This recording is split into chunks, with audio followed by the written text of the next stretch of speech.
Tajuk lah gitu.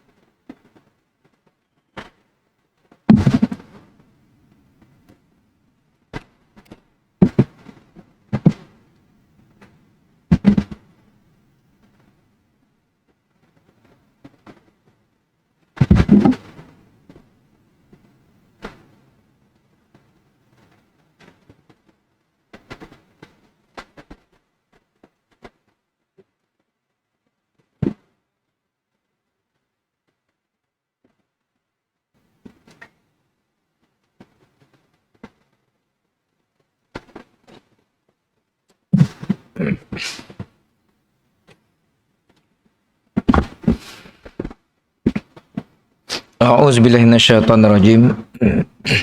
Bismillahirrahmanirrahim. Assalamualaikum warahmatullahi wabarakatuh. Innal hamdalillah nahmaduhu wa nasta'inuhu wa nastaghfiruh. Wa na'udzu billahi min shururi anfusina may yahdihillahu fala mudhillalah wa may yudlil fala hadiyalah. Asyhadu an la ilaha illallah wa asyhadu anna Muhammadar Rasulullah. Allahumma salli ala sayyidina Muhammad wa ala alihi wa ashabihi ajma'in. Rabbi syrah li sadri wa yassir li amri wahlul 'uqdatam min lisani yafqahu qawli, amma ba'd. Tuan-tuan, puan-puan sidang jamaah dirahmati Allah Subhanahu wa taala. Kita menyambung semula kuliah kita pada buku Khurafat, Tahyul dan Mistik di Alam Melayu, bagi mengupas dan melihat perkara-perkara yang diamalkan, yang masih lagi diamalkan sebahagian masyarakat kita, yang ia seperti agama, yang lebih teruk, ia boleh menggugat akidah kita.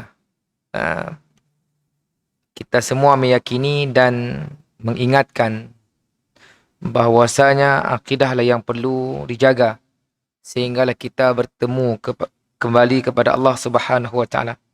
Maka perkara-perkara yang sudah ada semenjak dahulu dan masih lagi terus berkembang dan berevolusi dalam masyarakat kita perlu diterangkan agar kita dapat menghindarkan diri kita serta keturunan kita daripada terus menyambung perkara-perkara yang sangat ditentang dan ditegah dalam agama. Jadi malam ini insya-Allah kita akan melihat dengan lebih terperinci berkenaan dengan apakah yang dimaksudkan dengan khurafat dan beberapa takrifan dalam bahasa Arab dan juga dalam bahasa Inggeris, dan turut menukilkan daripada satu buku garis panduan khurafat dan azimat oleh Jakim, dan ia menyebut secara terperinci apakah yang disimpulkan dalam khurafat dan apakah perkara-perkara yang diputuskan sebagai khurafat, yang saya rasa masih lagi diamalkan sebahagian kecil masyarakat kita, yang kadang-kadang ada perkara yang tidak nampak, tuan-tuan. Okay. Jadi bila sebut khurafat, tahyul dan mistik, ketiga-tiga perkara ini mempunyai konsep, makna dan kefahaman yang tersendiri. Apatah lagi apabila ia sangat sinonim dengan orang Melayu. Okay. Jadi untuk kita mengetahui lebih dalam, maka kita akan melihat takrifan-takrifan dan contoh-contoh agar kita tahu yang mana satu khurafat, tahyul dan mistik. Macam duit, tuan-tuan. Kita sering didedahkan bagaimana duit itu palsu. Yang mana duit yang asli, yang mana duit yang palsu, agar kita terpakai duit-duit yang palsu. Yang nampak seperti duit. Macam mana dengan amalan-amalan khurafat, tahyul dan mistik. Lebih-lebih lagi kalau tuan-tuan belajar dalam sejarah Islam, Macam bila saya lihat tafsiran, tafsir surah Al-Buruj. Bila mana Buya Hamkanya menyebut, setiap raja-raja terdahulu, raja-raja purbakala mempunyai ahli nujum. Ataupun kita sebut sebagai ahli sihir. Bila saya baca tafsiran dalam surah Al-Buruj oleh Buya Hamka, dan kalau tuan-tuan flashback balik semula pada cerita kita 2 minggu yang sudah, ia perkara yang selari tuan-tuan. Bila ada orang pandai yang boleh berhubung dengan alam gaib yang kita katakan sebagai bomoh atau orang pandai, dukun, macam-macam nama lah, yang JD-nya, job description-nya sama, maka turut diangkat. Bahkan mereka inilah, kalau tuan-tuan baca surah Al-Bayyin, surah Buruj, kalau tuan-tuan masih ingat kisah seorang budak, seorang budak yang diambil sebagai apprentice oleh ahli sihir diraja. Ingat sih kisahnya?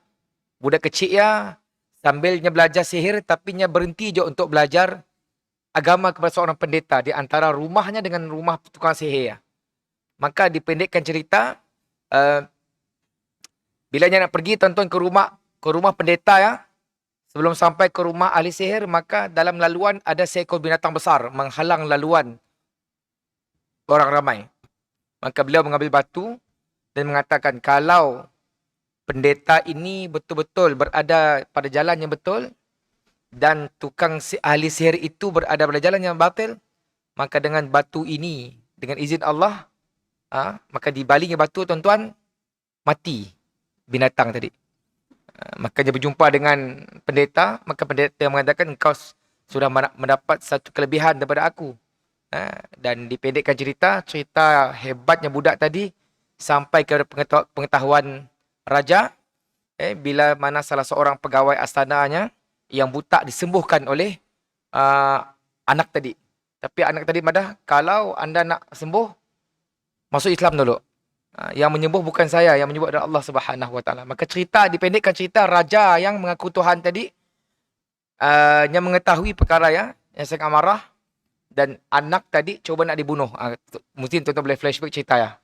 Cerita yang ada dalam tafsir riwayat Ahmad, hadis riwayat Ahmad. Maka dibawa ke gunung, nak dibaling ke bawah, akhirnya gunung bergoncang, orang membawanya mati, balik kepada raja semula. Raja yang perintahkan pegawai astananya, bawa budak tadi dalam kapal, bawa ke laut, dan laut bergelora, berombak, matilah semua, balik lagi.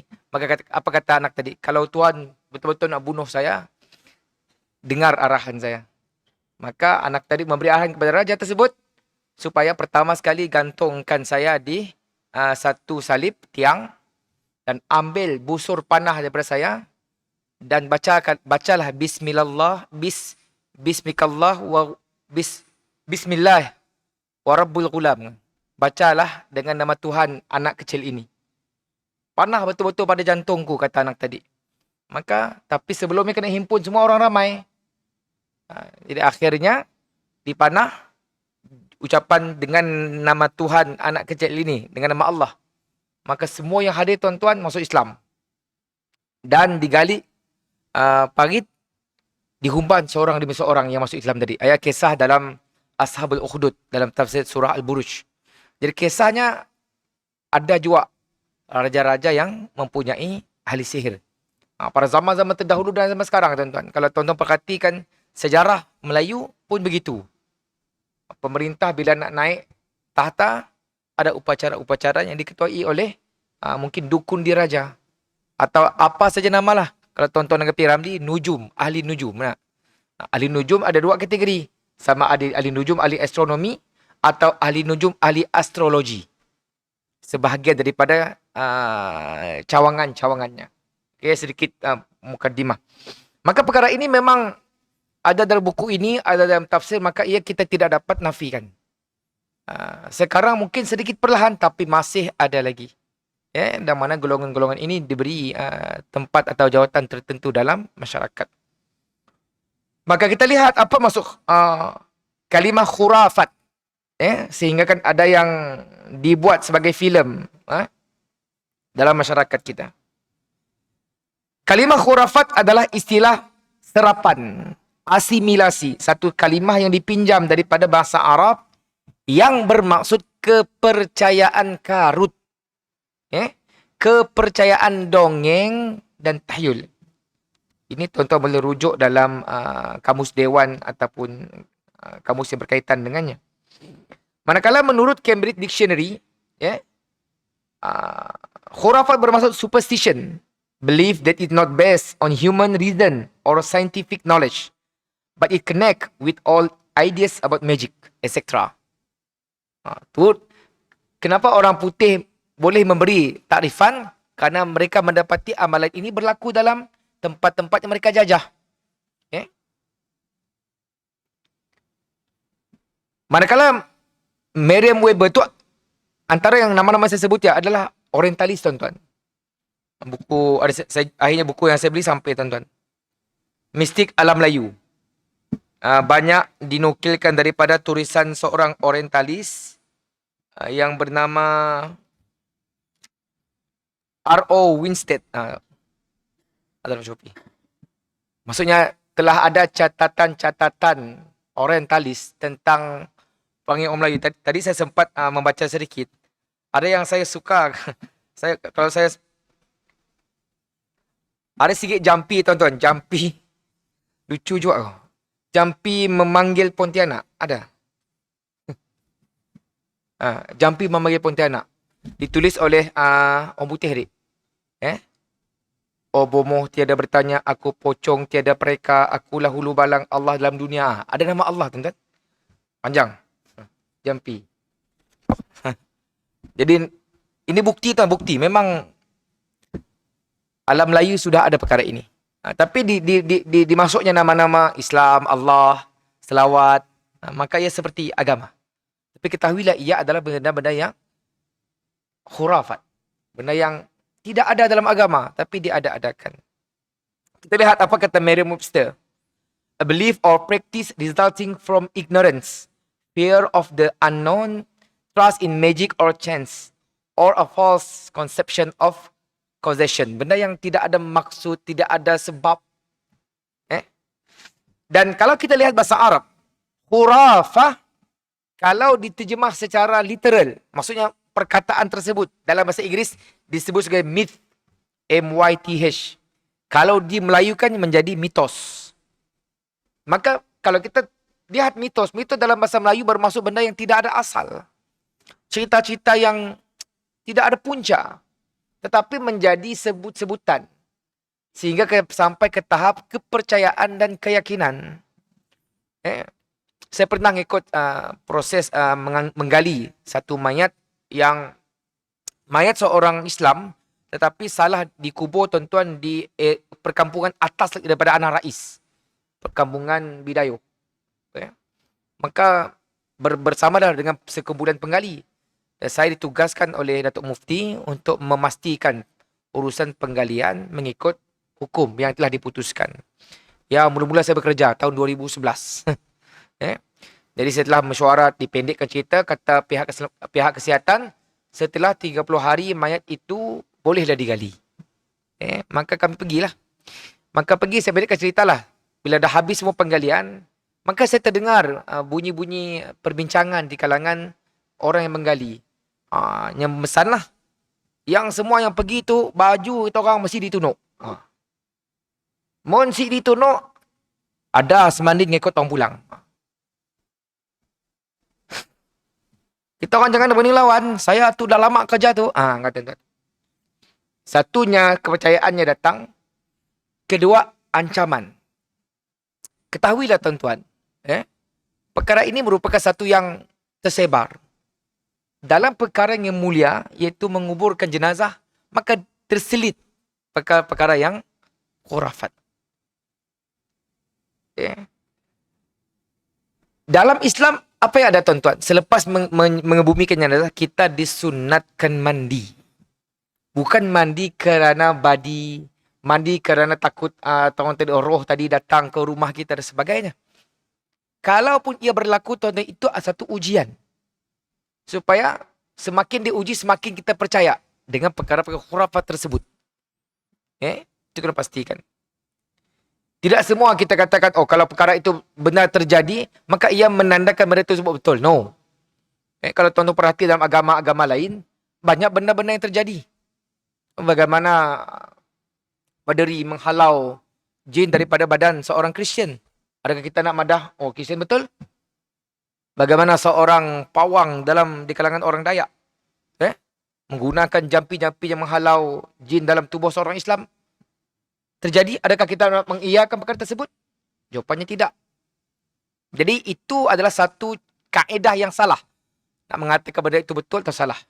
Kalau tuan-tuan baca dalam buku Dr. Muhammad Naim, almarhum yang meninggal tuan, rahimahullah, dalam bab Yaumul Akhirah.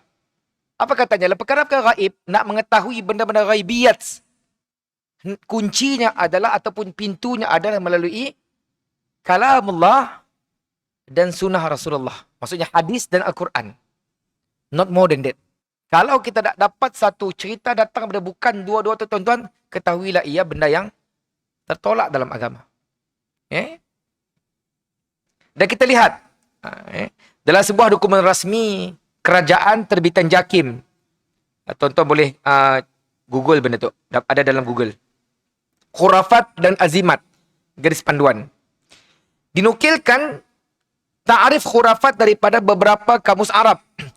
Menurut dokumen tersebut, tujuan JAKIM mengeluarkan panduan ini supaya memberi pendedahan kepada masyarakat kita mengenai bahaya kepercayaan terhadap perkara khurafat. Seperti mana saya sebut di awal tadi, kerana ia boleh menggugat kesihatan, keselamatan akidah kita. Akidah tuan-tuan, benda yang pertama sekali yang membawa kita kepada Islam, akidah. Orang yang beramal ibadah tetapi tidak berakidah, maka ia belum lagi Islam. Tidak mengakui Allah, Rasul, kitab, yaumul akhirah, qada yang baik, qada yang buruk, maka ia belum lagi Islam. Maka akidah tersebut kena dipelihara. Dan panduan ini diputuskan berdasarkan muzakarah jawatan kuasa fatwa Majlis Kebangsaan bagi hal ehwal agama Islam Malaysia bilangan 3/40/96 bermaksud bermesyuarat pada 7 sehingga 9 Ogos 1996. Dalam menarifkan khurafat, mereka merujuk kepada kamus yang sangat popular bila rujukan dalam agama itu, Mu'jam Al-Wasit. Khurafat dimaksudkan cerita-cerita yang mempersonakan dan dicampur aduk dengan perkara dusta. Cerita-cerita mempersonakan yang dicampur aduk dengan perkara dusta. Kita terpesona bila kita dengar hebat boleh tahan. Maksudnya semua di dalam ramuan-ramuan untuk menjadikan makanan khurafat tersebut, semua benda-benda yang betul, tuan-tuan. Saya boleh beri analogi makanan yang diadun dengan gam, ganja, dadah, dan orang akan rasa mabuk dengannya. Manakala menurut Kamus Al-Munjid fil Lughatul wal A'lam, khurafat bermaksud cerita-cerita yang mutlak kebatilannya. Maksud cerita yang jelas sesat. Itu khurafat. Jadi kesimpulannya tuan-tuan, khurafat apa tuan-tuan? Kita tahu kesimpulannya. Khurafat ialah semua cerita sama ada rekaan atau khayalan. Ajaran-ajaran, itu yang memutuskan. Pertama, cerita sama ada rekaan, direka-reka. Contohnya macam hadis. Satu hadis yang dikatakan hadis, tapi hanya hadis palsu. Termasuk dalam khurafat. Apa katanya? Barang siapa yang saya lupa sikit hadisnya. Berselawat apabila ada tarikh waktu tertentu, maka akan ada 70,000 paruh burung yang akan bersalawat meminta ampun kepadanya. Dan setiap burung tersebut ada berapa ribu lidah. Ditambah-tambah. Dicampur aduk. Dan orang Melayu sangat suka dengan fakta-fakta yang merepek begini. Sedangkan hadis dalam Sahih Bukhari, Sahih Muslim, Sunan At-Tirmidzi, Musnad Ahmad, clear. Tapi kita suka perkara yang pelik-pelik. Maka itu antara sebab mudah tersebar kefahaman-kefahaman yang sebegini. Apa kata lagi? Cerita yang direka atau yang khayalan. Kedua, ajaran-ajaran sekarang yang sedang tersebar luas, ajaran sirul halq. Jadi hati-hati tuan-tuan.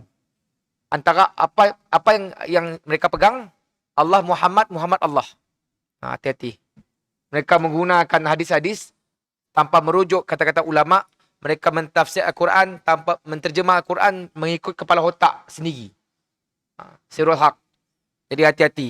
Sekarang mereka telah berani buka Facebook, pola live, declare. Ajaran-ajaran. Pantang larang. Tu terlalu banyak. Pantang larang. Pantang larang ketika nak sebelum kahwin, ketika bertunang, ketika dah kahwin, ketika mengandung, ketika ada anak. Kalau kita pecah satu-satu, tuan-tuan tak habis sampai ke esok lagi. Adat istiadat. Ramalan-ramalan. Kan?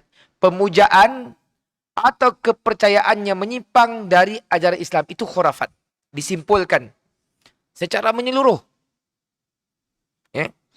Dan mereka menambah lagi, kata penulis kitab buku ini, berdasarkan ta'rif di atas, khurafat merangkumi cerita dan perbuatan yang direka dan bersifat karut dan dusta. Sebab itu kalau tuan-tuan belajar hadis, benda yang sangat popular, sammu rijalakum, datangkan kepada kami sanadnya.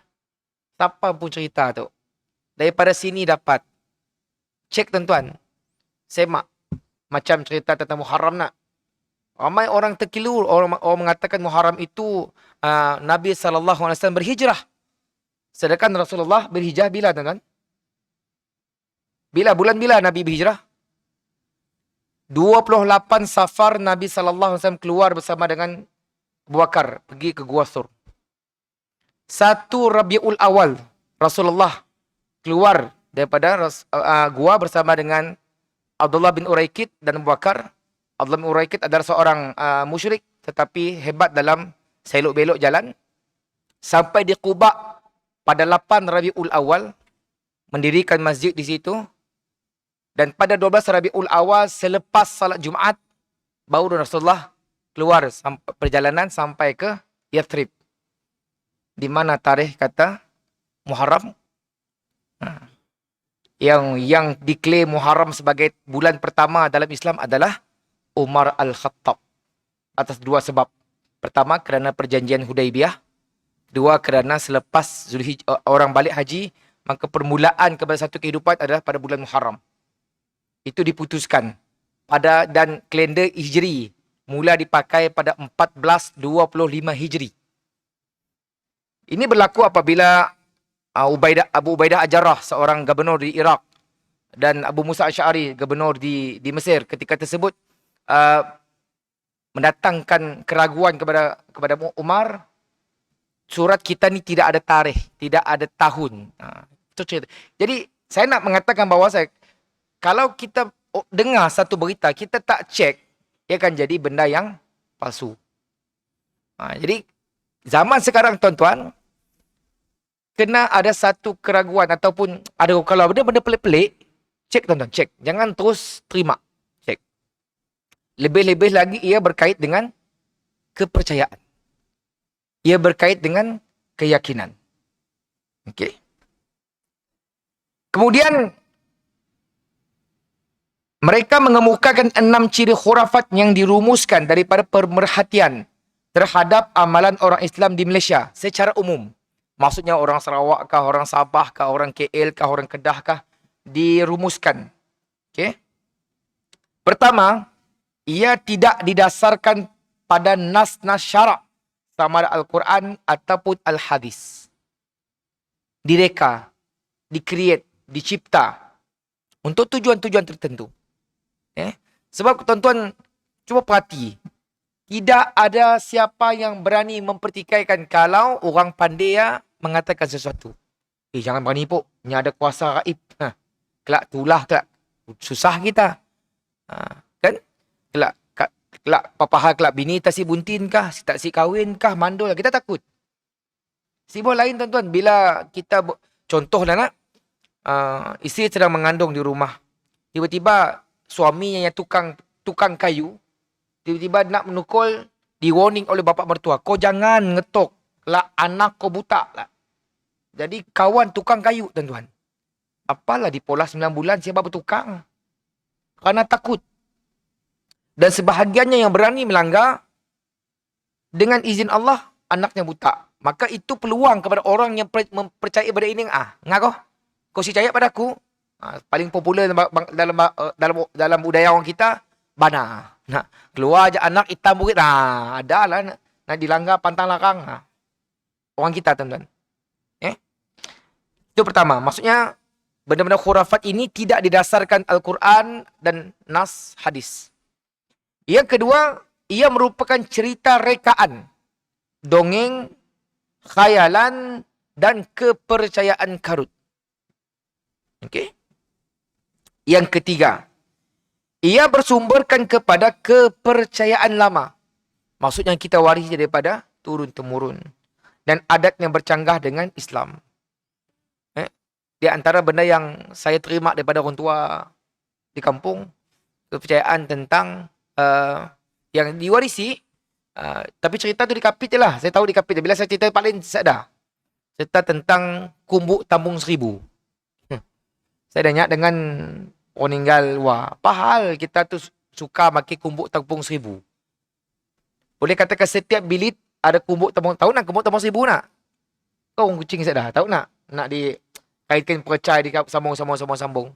Maka benda tu diwarisi. Maksudnya setiap cousin saya semua tahu cerita tu. Maka apa kata arwah? Kau jangan lupa.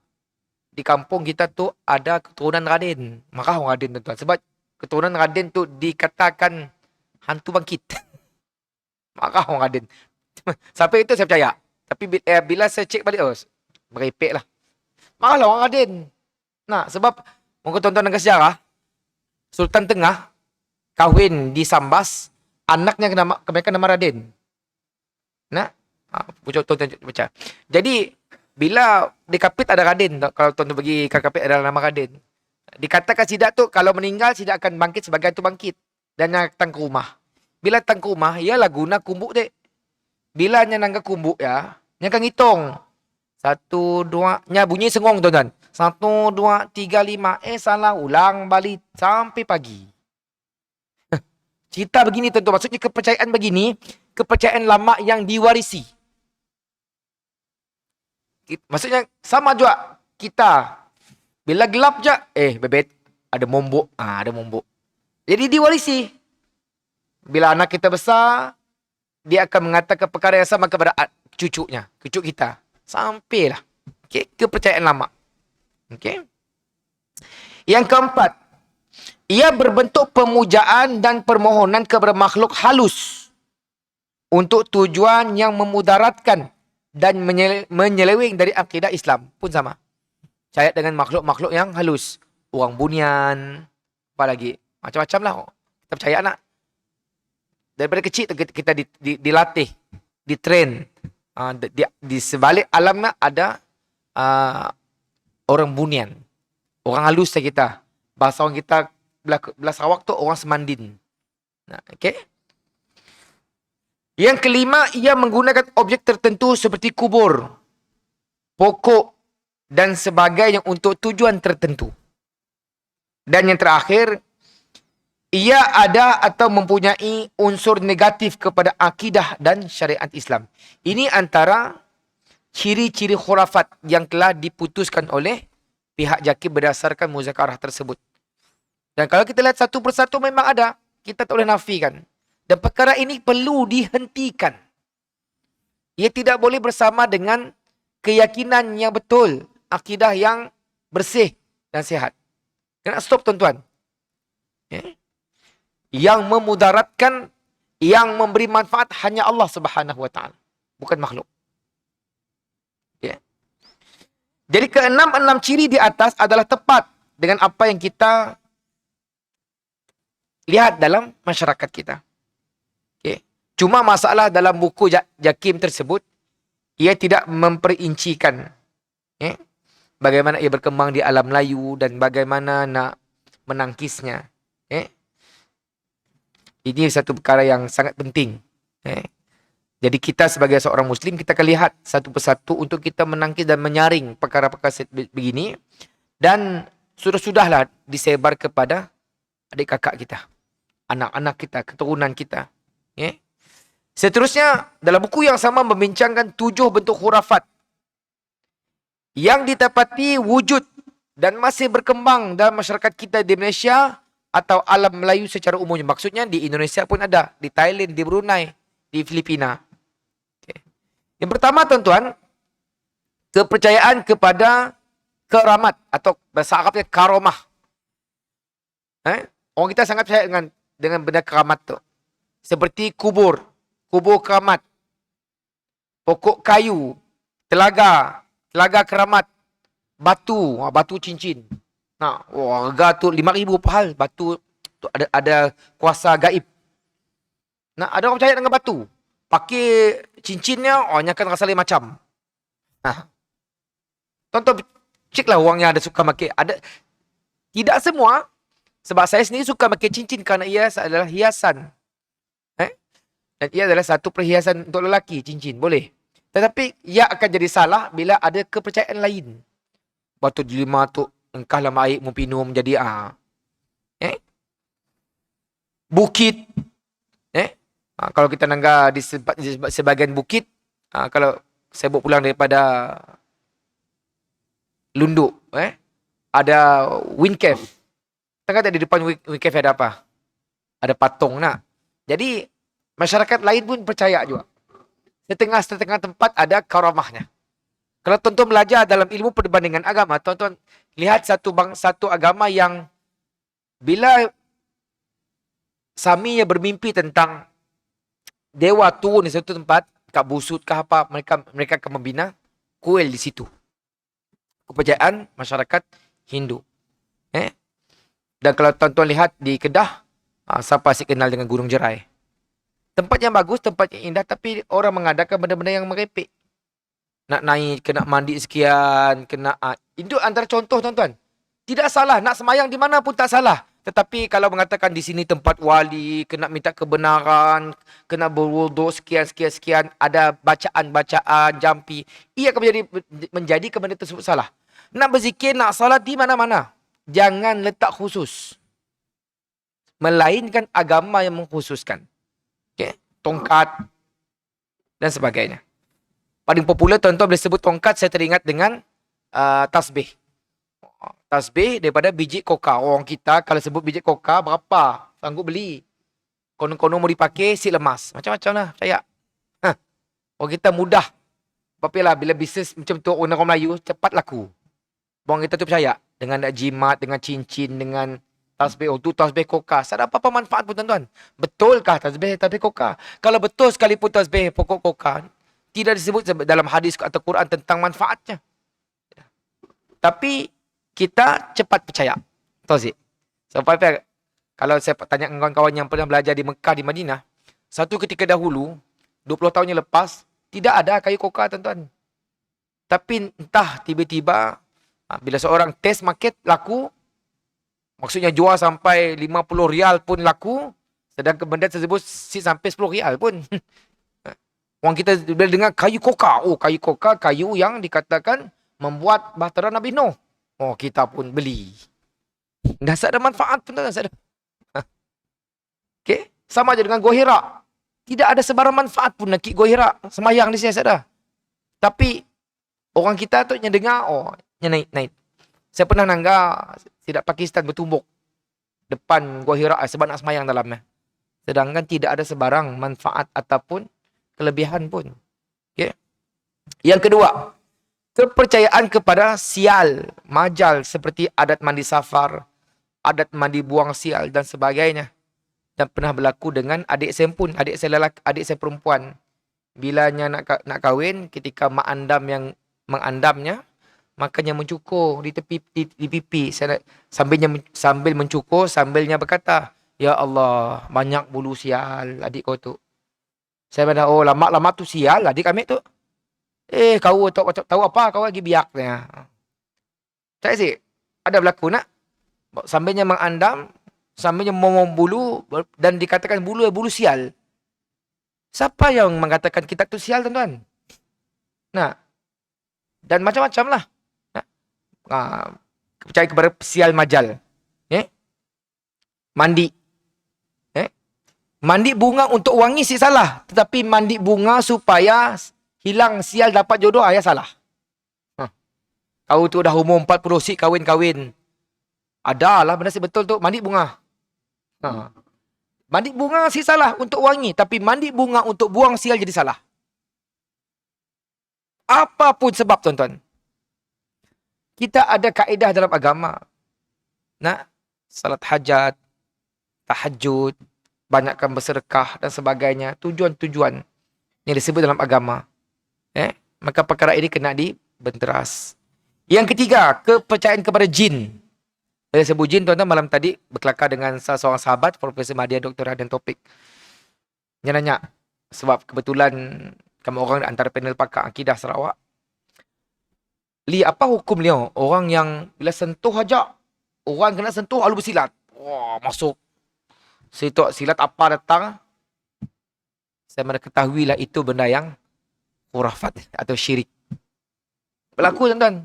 Nah, orang si benda silat, tiba-tiba baca, pegang, wah, lalu silat kawan. Maka kawan si benda silat. Nah, menurun, bahasa orang kita tu menurun lah. Orang Korea pun ada yang pandai menurun. Macam ada seorang pendiri Kristian nak mendakwa seperti roh George Bush pusat dalam badannya. Kita dengar macam lucu, tuan-tuan. Orang kita pun percaya juga. Percaya dengan jin.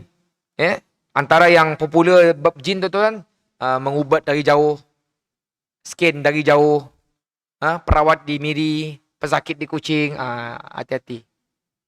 Itu antara benda-benda yang tidak ada asas dalam agama. Bahkan kalau tuan-tuan lihat dalam soalan dalam Jabatan Mufti Sarawak, mengubat menggunakan jin, hukumnya haram. Pertolongan jin tidak dibenarkan. Bukan masalah sembuh atau tidak. Kaedah tersebut bertentangan dengan hukum. Okay.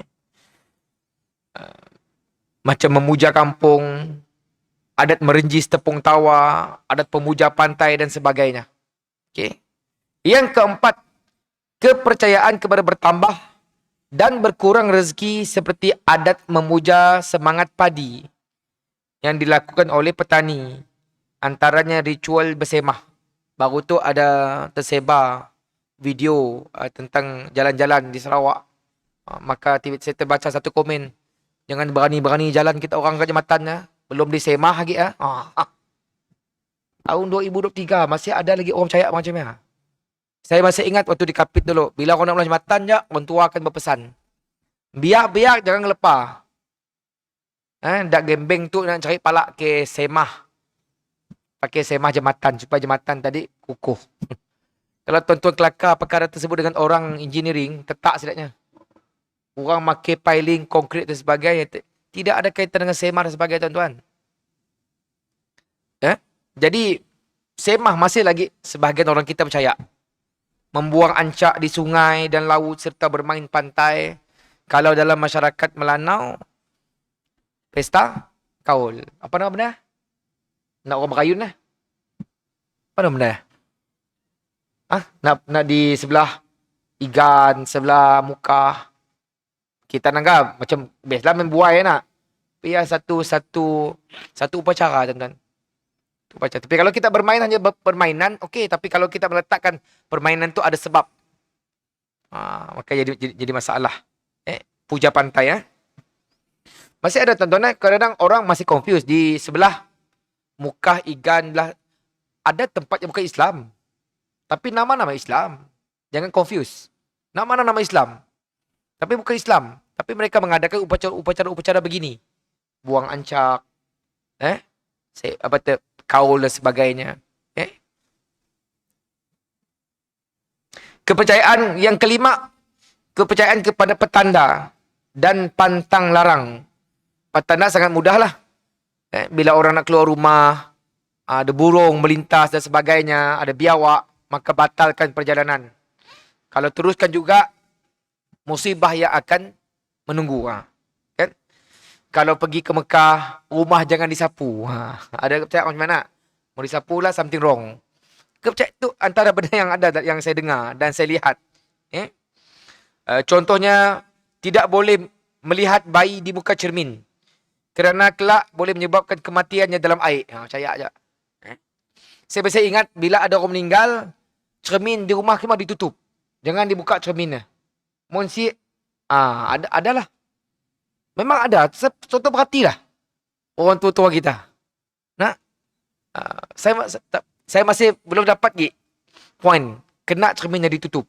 Semua cermin di rumah. Saya nak bersisir rambut sih boleh. Tutup semua cermin.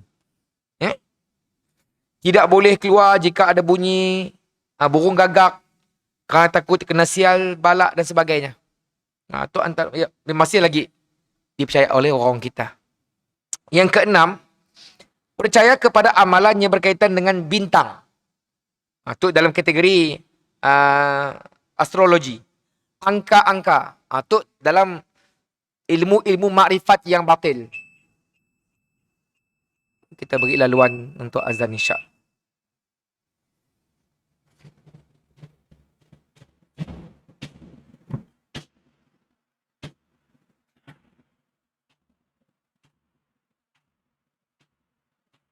Terus ya. وَبَأَسْكُمْ مَقَامَ مَقْمُ اللَّيْلِ وَعَدْتَ إِنَّكَ لَا تَخْلَصِينَ.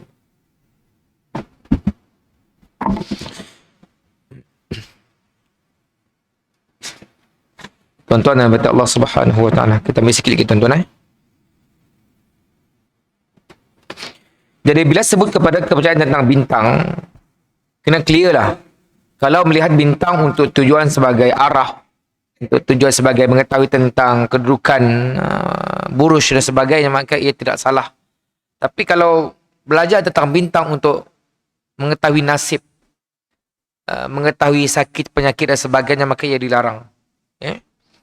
Dan orang kita sangat suka dengan angka rajah, kan? Dan kalau tuan-tuan belajar dalam ilmu-ilmu sesat, dalam makrifat, mereka suka bermain dengan rajah, tuan-tuan. Bintang lah, bintang Nabi Daud lepas orang yang sedang bersalat, orang yang sedang duduk, macam-macam. Kalau tuan-tuan belajar dengan lebih jauh, ada sikit buku tulis, saya lupa buku tersebut.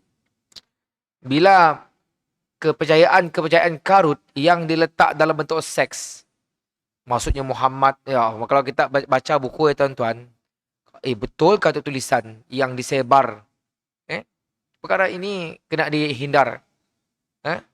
Dan kalau tuan-tuan belajar dalam ilmu ru'yah atau benda-benda yang sihir, yang kita sebut sebagai wafak. Jadi tuan-tuan kalau beli mana-mana ayat Quran, kena cek. Sebab ada satu kedai di Miri. Saya di Kuching, saya tahu lah. Di Miri kebetulan adik saya tu seorang pakar ru'yah. Maka mendapati banyak ayat-ayat wafak dijual. Dan orang kita lihat macam ayat Quran. Di antara ciri-ciri tuan-tuan nangga kalau pada ayat ada huruf lam alif yang besar. Gambar-gambar tertentu. Rajah-rajah tertentu. Itu antara ciri-ciri wafak. Apa benda kena wafak tu dilarang, tuan-tuan? Ia Quran tetapi diletak satu bentuk merendahkan atau menghina. Dan akhirnya yang akan datang bertempat di situ adalah jin. Maka bila ada jin adalah benda-benda yang pelik lah. Jadi tinggalkan benda tersebut, tuan-tuan. Dan last, percaya sehingga memuja objek tertentu. Macam keris, macam cincin. Bila adik saya selalu bercerita dengan saya, bila ada kes-kes gangguan di rumah, perkara pertama yang akan tanya, ada si keris-keris orang lama kah? Cincin kah? Kacip kah? Pedang kah? Orang kita suka nyimpan. Termasuk arwah bapak saya dulu. Bila sakit, something wrong lah. Bila cek-cek, ada benda lain yang disimpan dalam benda ya. Jadi, kadang-kadang sama juga kalau kita, waktu saya belajar di Darul Quran. Darul Quran, tuan-tuan, di Hulu Langat sebelum berpindah ke Kuala Kubu. Waktu tersebut dekat dengan hutan. Maka kawan seseorang, namanya, saya sebut nama lah. Tiba-tiba kerasukan. Tuan-tuan bayar hafal Quran. Dia rasuk juga jin. Bila cek-cek balik di tepi almari atau katilnya ada mangkuk besi yang tertulis kalimah. Jadi jangan terus bila tangga mangkuk ada kalimah, oh tu saya tu benda tu ada berkat dan sebagainya. Padahal dia sia jin bertapak dalam badannya. Okay? Jadi perkara-perkara begini stop lah. Okay? Keriskah apa-apa sahaja. Memuja roh nenek moyang. Kuburan yang dianggap keramat. Hantar pulut, hantar buah. Minta nombor. Dan setengah-setengah kubur. Kalau di Kuching terkenan kubur koteng. Mula pemujaan dan sebagainya. Jadi 7 perkara ini tuan-tuan sebahagian besar masih lagi bersarang dalam pemikiran masyarakat kita. Jadi dari panduan yang kita sebut di atas, maka ia kena dijadikan sebagai satu benteng ataupun sempadan. InsyaAllah pada bab seterusnya kita akan lihat banyak penulis buku ini mengkot kata-kata ataupun menukil kata-kata Syekh Profesor Dr. Yusuf Al-Qardawi rahimahullah yang telah meninggal tuan-tuan. Dan banyak benda-benda berkaitan. Dan kita tidak menafikan perkara-perkara ini ada yang baik, ada yang tidak baik. Kita tidak menafikan kesaktian dan sebagainya pada orang-orang Melayu kita. Tapi kalau ada perkara-perkara bertentangan dengan akidah, benda-benda yang bertentangan, kalau ilmu-ilmu perubatan yang tidak bercanggah, maka ia tidak disalahkan. Tapi kalau perkara-perkara seperti yang saya sebutkan tadi, maka ia jelas-jelas bercanggah dengan apa yang kita belajar dalam Islam.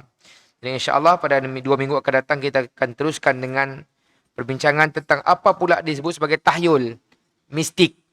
Dan insya-Allah kalau ada kesempatan kita akan melihat wasilah perkembangan pemikiran khurafat, tahyul dan mistik. Apakah medium menyebabkan ilmu ini ataupun perkara-perkara yang sesat ini masih terus berkembang dan mendapat sambutan dalam masyarakat kita.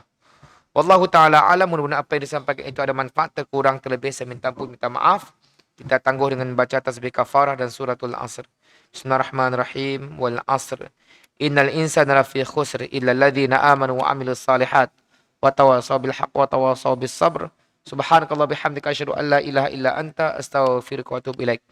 Makasih atas perhatian, maaf atas kekurangan. Assalamualaikum warahmatullahi wabarakatuh.